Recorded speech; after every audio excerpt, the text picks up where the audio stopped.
I play Nate, who's an FBI agent. At the beginning of the film, we find him sort of at a crossroads in many ways in his career, at a time where he could either make a choice to become a career FBI man, and suddenly at the beginning of the movie he gets offered this alternative path, which is to choose to go undercover and do something incredibly dangerous, but that he feels would actually be having a real world impact. Nate's character is based on a lot of the experiences of Michael German. My name's Mike German. I'm a fellow with the Brennan Center for Justice at NYU Law School and a former FBI agent. On Imperium, the story was sort of developed from conversations about my activities that captured a lot of the realistic elements of what it's like to be undercover, and particularly what it's like to be undercover in a far-right extremist element. So we decided to create a fictional story that would see it through the perspective of an undercover agent, that would provide us a proxy through which we could experience the world. And so he takes that opportunity, gets thrown in at the deep end in the world of white supremacy. My first undercover assignment when I was at the FBI was to infiltrate a group of neo-Nazi skinheads, and that led us into a number of different groups. Which, to say a group, makes it sound like a simple group, but there's actually so many different organizations and factions that he has to sort of start mixing with. In terms of its size, its depth, its breadth, its diversity. It's a group of people that we don't hear a lot about, that not a lot of attention is paid to. I mean, one of the things I asked for was, let me sit down with an expert on white supremacist movement to give me some background, and they kind of shrugged their shoulders and said, well, maybe if you survive this, you'll be the expert.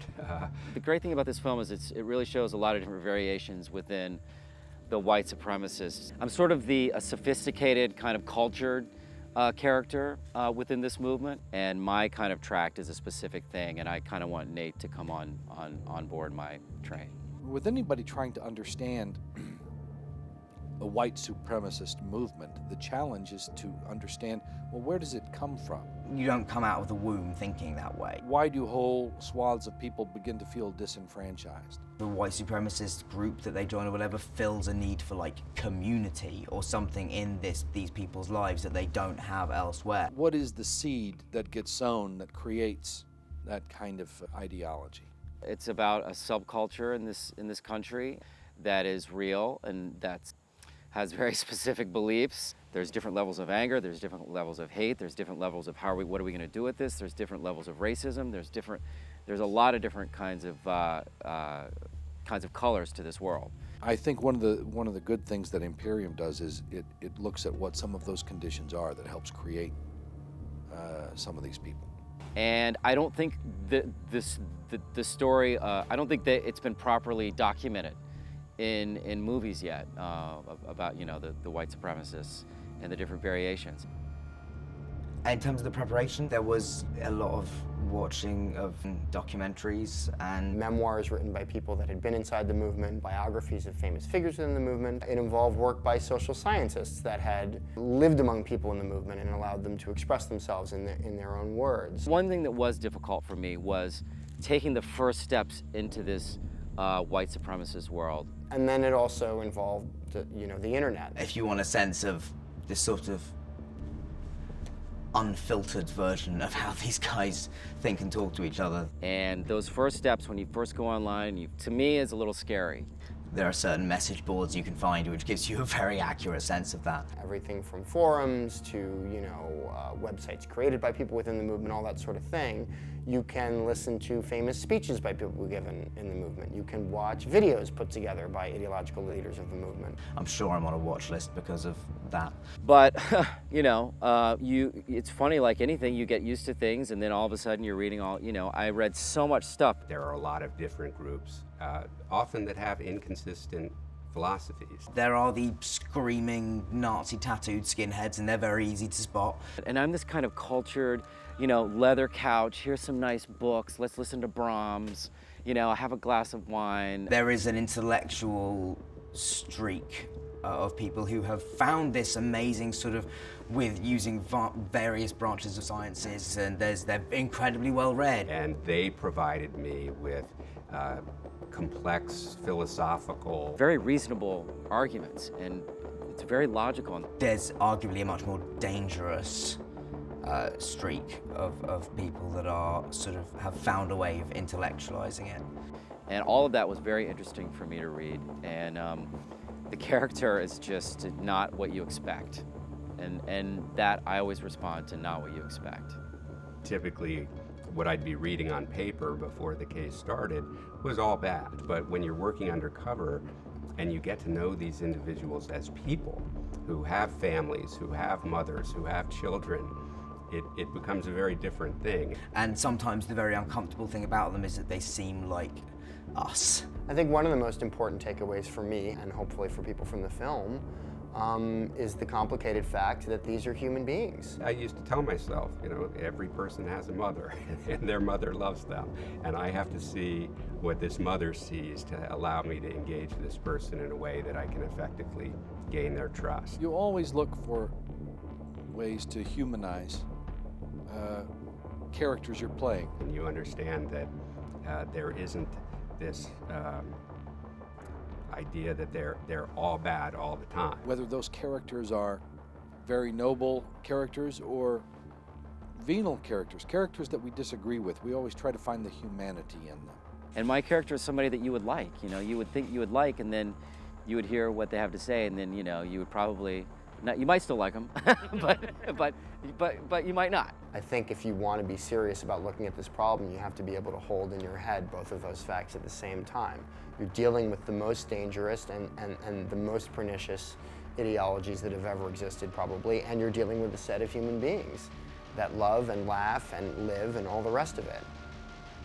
Well, the thing I loved about it is that it's a film that really, it's about what it actually is to be undercover. The practicalities of actual undercover work are so unglamorous. As well as explain the difficulties working undercover, the pressures that you receive, not just in trying to infiltrate a group of people who could be quite violent, but also the pounding pressure, and that it comes from different places all at the same time. That it's not just the bad guys that you're worried about what your supervisor thinks of how you're spending your time.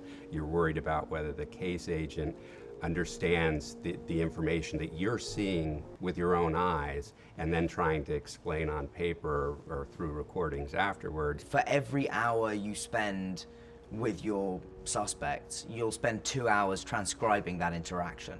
And that's what we tried to accomplish in the film, is to show that vulnerability, to show that this isn't a person who's going to fight their way out of a situation. So I first met Mike, and you know, I kind of, you know, to be honest, had this stereotypical view of this, you know, huge FBI agent that would lumber in and kick down the door.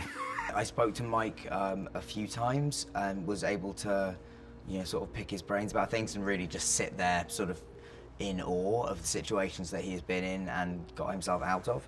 I was honest with him and I said, look, I've got to be honest with you, this is somewhat surprising to me. You're not fitting, you know, what I imagined an FBI undercover agent to be, and I'm also kind of shocked that someone like you would be able to survive in a world like this and would put yourself in situations like that. Typically, if I was out with the subjects of the investigation, there would be 4, 5, 6 of them.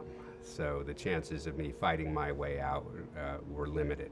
And that's when he started to explain to me that the job of being an FBI undercover agent is much more about social skills than it is about anything else. You're going to have to pretty much learn to do this and think your way out of a situation and talk your way out of a situation rather than call for backup help. James Bond would actually be like a terrible spy, drawing huge amounts of attention to what he's doing. I would have loved to be a superhero and have Jason Bourne's technical and physical skills and be able to jump out of windows and you know, drive cars fast and all that, but I didn't.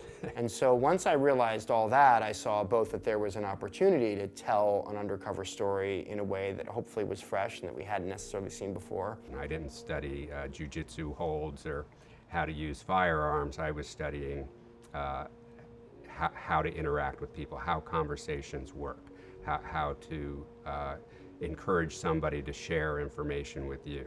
And then the casting of someone like Dan really, really made perfect sense. I'm not going to be cast as a Jason Bourne type figure. And I looked at Dan and all of the qualities that he brings to bear as an actor and as a person, and I thought, this is someone that can really inhabit that role and that can really bring this version of an undercover agent, which to me then I felt was much more authentic, that he could bring that to life.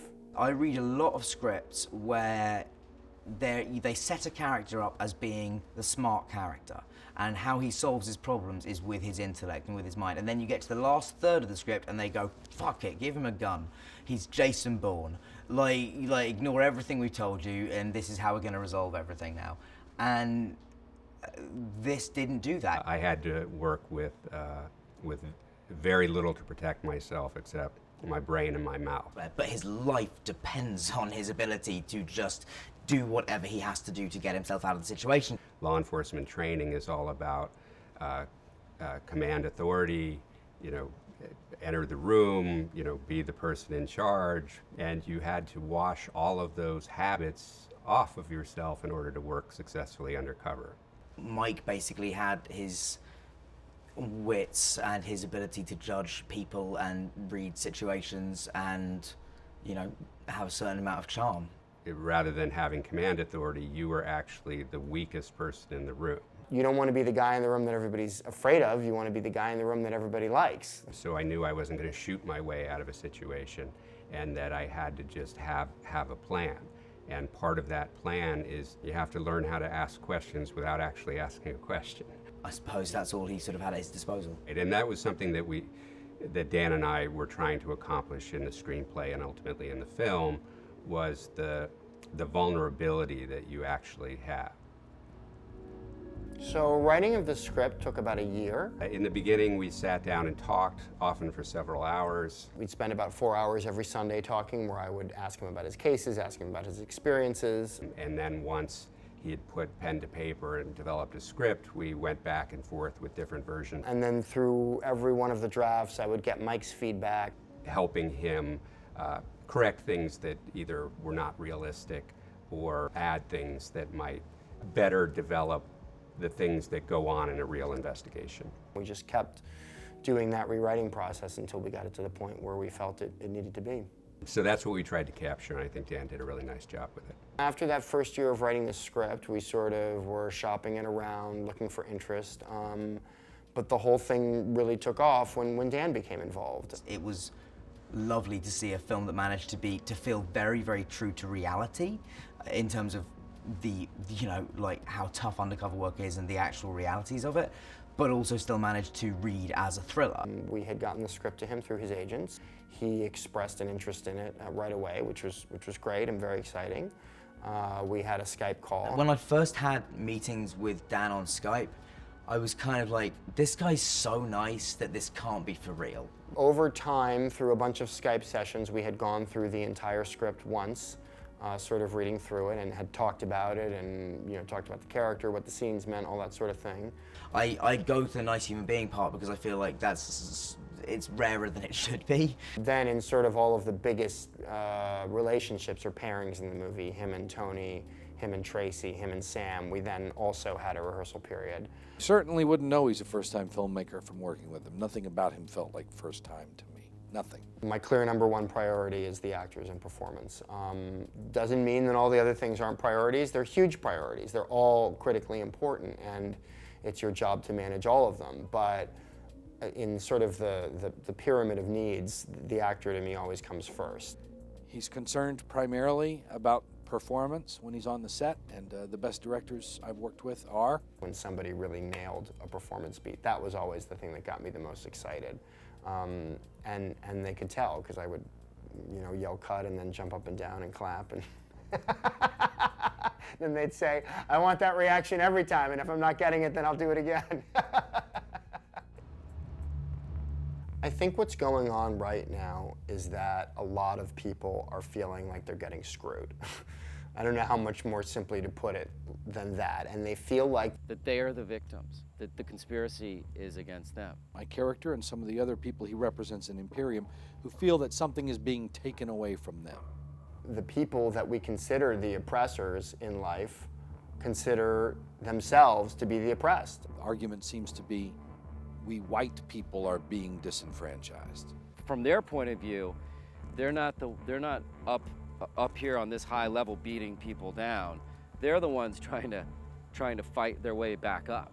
They genuinely believe with all of their hearts, a conviction as strong as any belief that you or I could ever hold, that there is a systemized approach being applied by the world's governments to exterminate white people from the face of the earth. Once you believe in that conspiracy, then everything else makes sense. Unless you can break that belief in that conspiracy, none of the other stuff isn't even gonna, that's what you have to get to. Then you start to realize how difficult it is to dismantle these belief systems, because every attempt that you make, the more that plays into their worldview that the whole world is a conspiracy against them anyway. Unfortunately, the public discourse we've had about terrorism has amplified those divisions. they're just going to read as an attempt by this totalitarian regime to lie to them, brainwash them, control them. So what you build is extremists on both sides, where extremist